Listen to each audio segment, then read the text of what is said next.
4K Synth talks about Ferg. Sa paningin mo, bro, kaya ni Ferg mag-Conqueror? Ay, may tiwala naman ako kay Ferg, pero it takes time. It takes time para mag-grind, pero seryoso yun. Pag meron siyang, ganito kasi yan eh. Ganito yung ugali ni Ferg. Si Ferg is nakilala din namin sa Rules of Survival dati, right? Ross.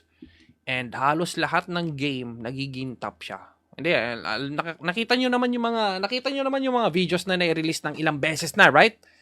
Kita nyo eh. Pero siya kasi yung tipong, pag seryoso siya, kukunin niya yung leaderboards top 1 buong mundo. Grind niya yan. Kumbaga, Rainbow Six Siege. Kung gusto niya na mag top 1 dyan, gagawin niya yung best niya. Araw-araw, gagrind niya yan.